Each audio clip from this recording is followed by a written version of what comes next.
a very familiar passage of Scripture that I know we all know, and with God's help tonight, I believe we will bring out some revelation and some understanding of what God is saying in this time of transition.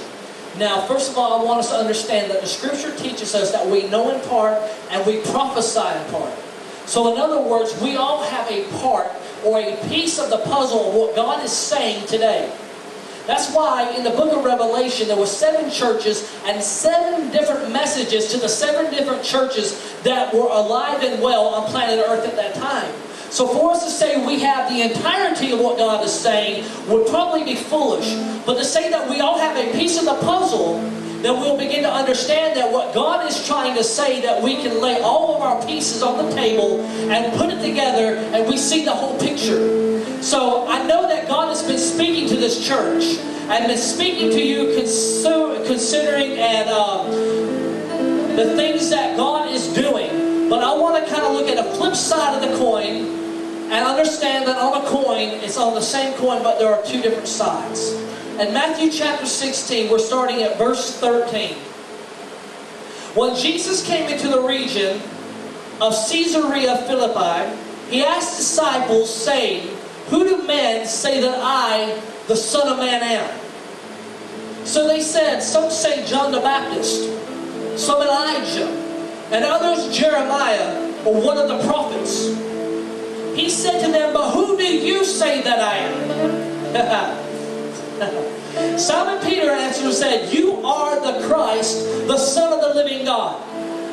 Let me say that again. Simon Peter answered and said, "You are the Christ, Yeshua HaMashiach, the anointed one, the yoke-destroying, burden-removing, the one who walks on water, casts out devils, raises the dead, heals the sick. You are the Christ. You are the Messiah." Man, what a proclamation. I love that. Jesus answered and said to him, "Blessed are you, Simon Bar-Jonah, for flesh and blood has not revealed this to you, but my Father which is in heaven." In other words, no man around you just told you this because they didn't know themselves. There's some things that you're not going to get from a man. There's some things that you're going to have to allow the Spirit of God to drop down on the inside of your spirit and allow it to bubble forth and come up out of your being and declare it out of your mouth. Because we got to understand that everything we see came out of that which is invisible. That's the greater reality. The Bible said the worlds were framed by the Word of God, so that which is seen came out of that which is not seen. We have to understand in this season, this hour, that the greater reality is not what we behold with our natural eye, but it's what we behold with the spiritual eye.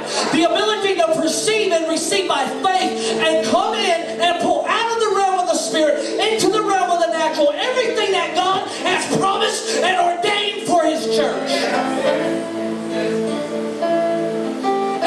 Verse 18, "And I also say to you, you are Peter, and on this rock I will build my..." Come on. "I will build my..." "I will build my church, and the gates of hell shall not prevail against it." What is it? It, the church. "And I will give you the keys of the kingdom of heaven. And whatever you bind on earth will be bound in heaven. And whatever you loose in earth will be loosed in heaven." You may sit down for the reading of God's Word.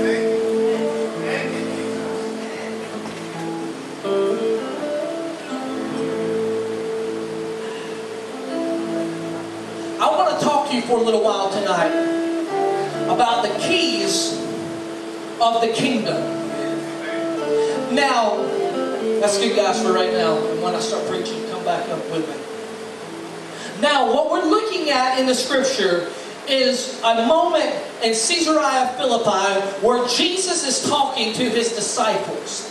Now, it is very important for us to understand that when Jesus comes in contact with his disciples, he has a question that is probably the greatest question that he ever asked them, and is still the most important question I believe that he asks us today.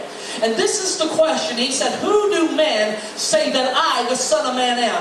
Now it's interesting to note that when Jesus begins to talk concerning this issue, he refers to himself not as the Son of God, but he refers to himself as the Son of Man. Why did he do that? Because for me, I have to tell you that if I watch God move in miracles, signs, and wonders, it does not impress me very much, because he is God. He created everything. The Hebrew word we understand, Elohim, the Creator. He created the heavens and the earth and everything that is seen and unseen. The parallel dimensions that science is beginning to understand. He created those things that the mind cannot even comprehend. God is the Creator, the fashioner of everything. He is the author and the finisher of everything that is in existence. But it's interesting to note here that Jesus did not refer to himself as the Son of God. Although, yes, he was. He was absolutely the Word of God. For John 1:1 says, "In the beginning